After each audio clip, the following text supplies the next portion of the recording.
I'm Frank Turner, and you're lucky enough to be watching MK Flitz. Have a lekker day.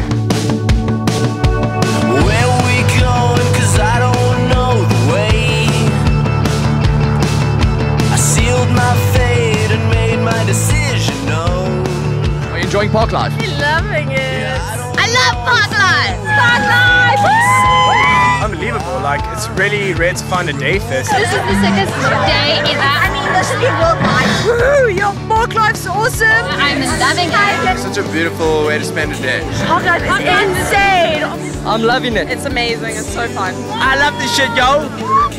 Park life! I think like also very interesting and international bands. I like the angle that they took, like the more kind of solo artist kind of vibe.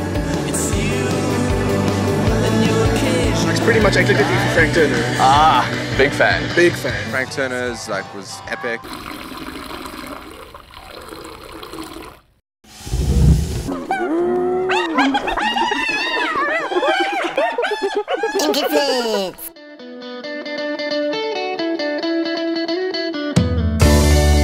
Frank Turner, welcome to MK Flitz.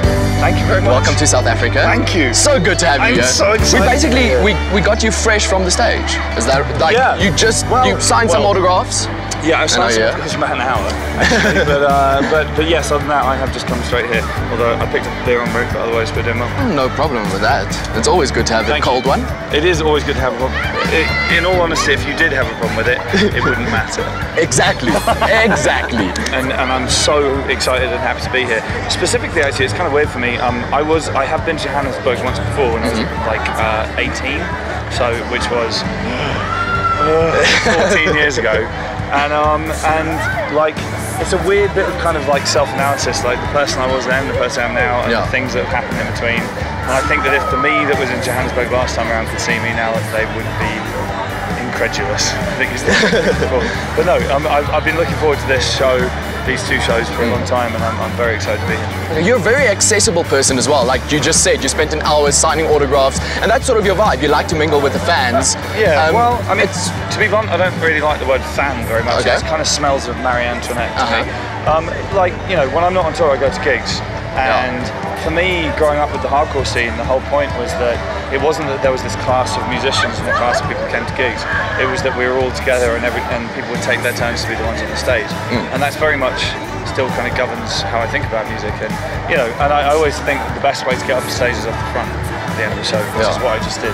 And then just hang out. Does that mean you're gonna watch some South African bands as well today? I am. I'm looking for a little guidance. The only South African band that I know is the Parlotones, who are great. Oh. And Glenn's here, and I've met Glenn in the USA loads, and it's funny because every time he's always like, "Come to South Africa, you bastard!"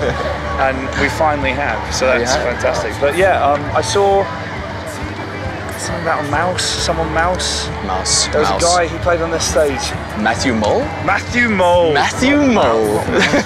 Something about a mouse, but we've got Matthew Mole, who was really good.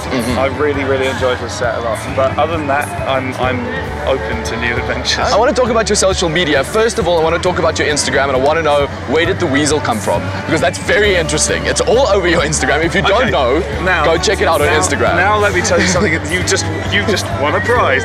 Like the alarms go off.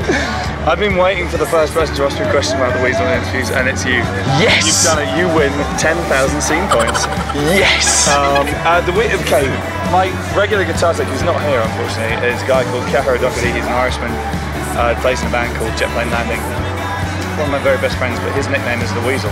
And he's just got this thing about, hold on, film him. The Weasel goes like this.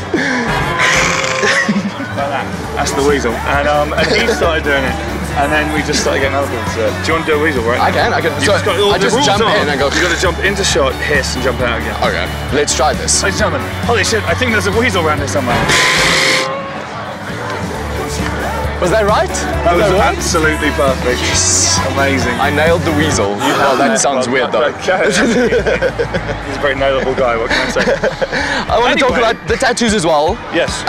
Tell me one story about your favorite one. The story behind anyone, because I know you're an avid fan of the ink. Yeah, let me think about that. They've all got quite long stories behind them. Probably sometimes people ask what's your favourite one, which is kind of a redundant question for me because I don't have to choose, so I won't, damn it. But if I did, I'd probably choose my Lucky 13 on my finger. a lot of like Western, if you like, tattoo culture comes from the circus via the Navy. Captain James Cook voyage, and then a lot of old sailors joined the circuses, the painted man kind of vibe. And circus people have always been social outcasts, and because of that, the number 13 is very lucky for the circus community, because it's unlucky for normal people. They're hated and cast out by normal society. So they're like, fuck you, we're going to reclaim it. And so there's a tradition that on Friday the 13th, which is a lucky day for circus people, if you ask a tattooist worth of salt for a 13 tattoo, he has to do it free. Oh! And I got that done Friday the 13th, and I got done free. If you look at the 19th century, 18th century, whatever, the closest parallel to what I do professionally is the circus. I mean, you know, travelling, performing, entertaining, and I feel a lot of affinity with that, and with vaudeville and music hall and all that kind of thing. So it's special to me. It's kind of like an outsider club. Okay, cool.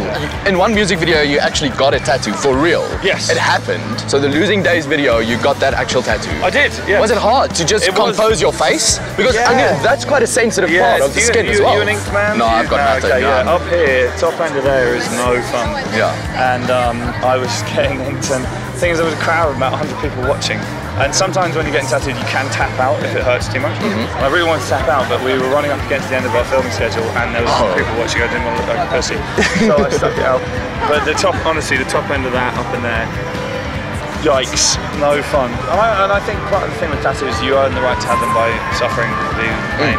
Well, I had the bottom half of my leg done the other day, which hurt more than anything that's ever hurt my whole life ever. Wow. And which was surprising. Yeah, I wouldn't think that. No, it was so painful. But now I've got it, and it's mine. While in South Africa, you definitely need to drink some beer, local beer, and you need to taste our wine. I drink South African wine quite a lot when I'm Yeah. I mean, it's a pretty common thing in the UK, you drink South African wine, because it's good. Yes. I'm a white wine man. Me and my mum drink white wine, but shit but yeah, so I'm going to be drinking some of that. What's a good South African beer? We've got a lot of craft beers these days, like a lot of like small breweries making like really, really good craft beers. So you should go check that out. There's quite a couple that I'll tell you off camera. So that this is not a sponsored interview. My taste in beer is so terrible. All my band hate me. I like cheap, fizzy shit beer. I like an American, I like to drink PBR. I drink Beck's or like Foster's or whatever. I don't really care. Okay. Cool. Usually people ask you what would be your last meal. I want to know what would be the last album you would like to listen to. Any album that you would like to listen to. I can tell you exactly what it would be. It would be a live record called Live at the Old Quarter by an American folk singer called Townes Van Zandt.